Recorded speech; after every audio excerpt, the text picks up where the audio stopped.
Hi guys! Magandang gabi! Welcome back po dito sa Gandara SOY Channel for Showbiz Update. Andito na naman nga po akong muli nagbabalik. Ang nagmamaganda ninyong katsismasang Kimpa, wala na nga pong iba. Ang lokareta si Gandara SRU upang magatid sa inyo ng latest update and fresh happenings patungkol kina Kim Chiu and Paolo Avellino. And para nga sa gabing ito ang tatalakayin namin at pag-uusapan ay mayroon pong kinalaman dito sa naguguluhan ang ilan tungkol sa gagawing project ni Kim Chiu. Ano yung dahilan ng pag-training niya doon? Bukod ba to sa project nila ni Paolo Avellino? Pero bago po ang lahat ng iyan, sa mga di pa nakaka-subscribe sa ating channel, maaari lamang na pindutin po ninyo ang subscribe button at notification bell natin na nariyan sa baba upang kayo po yung maging updated at ma-notify tuwing may bago tayong chika at balita hinggil sa Kim Pao. Basta mga balita na may kinalaman kina Kim Chiu and Paolo Avellino, sagot na po natin yan. And nais din po natin pasalamatan ang ating pong mga taga-subaybay na nakasuporta sa ating daily updates. At bilang pasasalamat nga po, narito at may ilan po ako napiling basahin na komento ngayong gabing ito. So pag-usapan nga natin ang opinion ni Ma'am Maria Otman.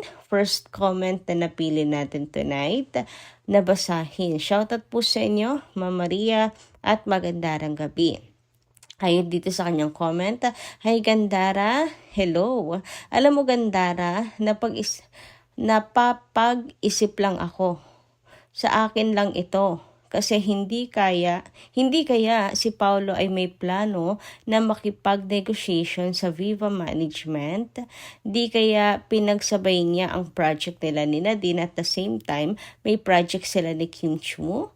Kung sakali mag-trending ang project nila, Paolo at Nadine, baka mabigyan sila ng another project at alam natin, di si Paolo mahilig makipag-co-produce sa mga producer. Business niya siguro. Gusto subukan ni Paolo kung mahihigitan ang tandem nila ni Nadine, yung Kim Pao tandem, at baka mag-decision si Paolo na mag-stop muna sa Kim Pao tandem at ituloy yung Paolo Nadine tandem. Yun ay napag-iisip lang ako. Hindi po Ma'am Maria Otman, hindi siya nakikipag-negotiate po sa Viva Management dahil taong 2020, kung hindi po ako nagkakamali, itong project nila ni Nadine. Ngayon lang po itutuloy. So kumbaga, tatapusin lang talaga itong nasimulan po nilang project. And malabo po yung sinasabi ninyo na gustong subukan ni Paolo kung ano po kaya niya pinagsabay ay para masubukan kung alin ang mas mabenta, yung project nila ni Nadine or Kim Chiu. Kasi hindi naman ganun po si Paolo Avellino. Naggagawin trial and error niya si Kim Chiu. Diba? Or yung kanya pong katrabaho. At the end of the day, may tiwala si Paolo sa kanya pong kakayahan bilang aktor. Kasi noon pa man na nakikita po niya na meron talagang or nag-work yung love team pero hindi pa rin niya pinupush dahil ayaw niyang makulong doon. Tanging kay Kim, sa ngalan lang talaga ng pag-ibig kung bakit po siya nakulong ngayon sa love team. Yes, kulong kasi yung kay Nadine dapat po yung matagal na yun. Tinatapos lang talaga ngayon. So, therefore, ang kontrata po ni Paolo Avellino ay nakay Kim Chiu pa din po talaga. Anyway, dumako naman po tayo sa comment ni Ma'am Annalyn Hiccup. Sabi niya, "Nako, ito lang isasagot natin sa kanila. Tawanan natin sila. Kim Pao forever. Huwag kayong mag-alala Gandara, manonood dyan.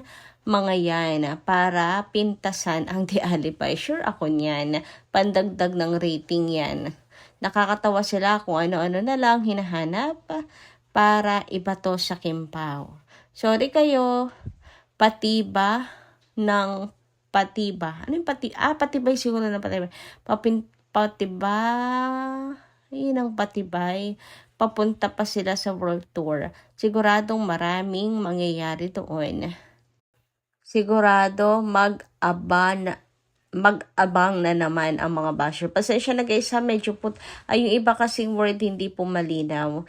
Anyway, ayan nga, ang mga basher na Inglaterra. Hay nako, palain. sama kayo ng Diyos sa paninira niya sa kapwa nyo. Akala nyo malilinis kayo. Kim Pao forever. So, katawa-tawa nga po at thank you so much kung sila po ay makikinood ng The Alibay. Kahit po mga bashers sila, dagdag rating din po yan.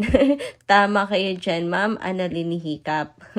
Kaya naman na masasagot lang talaga natin sa kanila is thank you so much sa pag-aabala ninyo. Dahil sa inyo is mas lalong ibibless ang Kim Pao. Anyway, dumako naman tayo sa comment po ni Ma'am Norma Dayag. Sabi niya, Gandare, good evening again. Nako, pagkukunin ng Coco, ito, hindi kami manonood ng Sigabo. Although I love Coco and Julia. Nako, Gandara, ano ba yan? Although, well-established na si Coco sa teleserye na IST slot, ay first slot, ay ganoon na lang. Gandara, yung mga manonood ng Batang Quiapo, sayosly, mga lalaki, at kakonti ang babae. Mostly, ay mga basag ulo na malakas ang impluwensya sa tao. Although, may moral lesson na nakukuha. Kaya gustong-gusto ng manugang pulis sa pinapanood, not me, itulog ko na lang. God bless, KP. Ano nangyayari sa mga types nyo ngayon, mga Kimpaw? Medyo typo errors, nahihirapan tuloy akong basahin. But anyway, tungkol dyan, I think patatapusin po nila ang The Alibay. Maikli lang naman po ang The Alibay, di ba? Kaya tatapusin na nila yung The Alibay bago po sila lumipat. Since ang problema naman po ata ng Sigabo ay hindi handa or kulang pa yung kanilang mga episodes, kaya ganyan. Hindi ko sure kung bakit talaga inalis. Hindi ko na rin kasi sinubaybayan.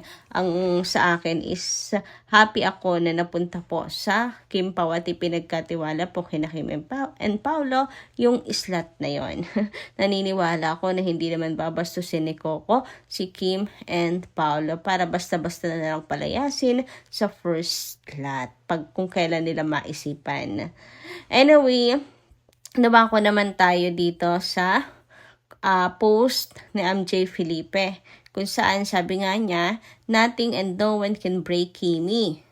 Her resilience is really remarkable. That's true. Grabe talaga si MJ. Fan po talaga siya ni Kim Chiu, and pawang katotohanan lang po ang kanyang binanggit. Hindi dahil lang sa bias niya si Kim, pero pawang katotohanan po yon. No one can break Kimi.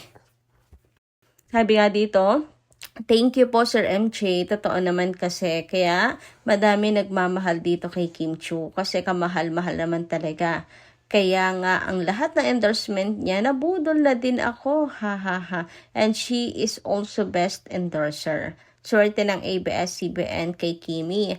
Marunong tumanaw ng utang na loob and always humble. So true. Sa kabila po ng natatamasa ni Kim na kasikatan ngayon, talaga naman pong napaka-humble pa rin ni Chinita Princess. Kaya marami pong mga nagmamahal po sa kanya. Ang dami pong naglalabasan para ipagtanggol si Kimi, lalo pat kilala po nila ang pagkatao ni Kim Chiu. And speaking of no one can break Kimi, eto na nga. Mayroon pong usap-usapan ngayon sa social media na bukod daw po sa project nila ni Paolo Avellino na nakaabang, ay mayroon din po si Kimi gagawin na big project. And yung hula ng ilan, baka daw kaya po nagtitraining si Kimi or yung training ni Kimi ay para po sa big project niya or solo project niya. Meron kasi ilan na naguguluhan tungkol sa sinabi ni Sir EJ Salwat. Kasi parang dalawang project ang tinutukoy niya. Big project ni Kimi at isang para sa Kim Pao. Ayan. So, post ka ni Carlos Miguel sa lahat ng Easter egg ni EJS about Kim Pao. For what I understand, wala siyang sinabi na para sa solo project yung training ni Kim for 2 weeks for a major project. She has to be back for the world tour. Yung Kim Pao project ay romance drama, Kuwait at Marubdob. Anong tingin nyo? And yan, din ang pagkakaintindi ko, wala naman siyang sinasabi na may solo project si Kimi, or yung training po niya is for her major project or solo project. Pero kasi yung ilan pinagdidiinan na dalawa talaga, isang major project ni Kim Chiu, that's why siya po ay nagte-training, at isa nga pong romance drama. Palagay ninyo, iisa lang kaya yon yung tinutukoy ni Sir EJ? Iisa lang kaya yung major project at yung romance drama na tinutukoy, or magkaiba? Sabi nga dito, may sinabi si Sir EJ dyan na nag-oo ang dalawa sa project.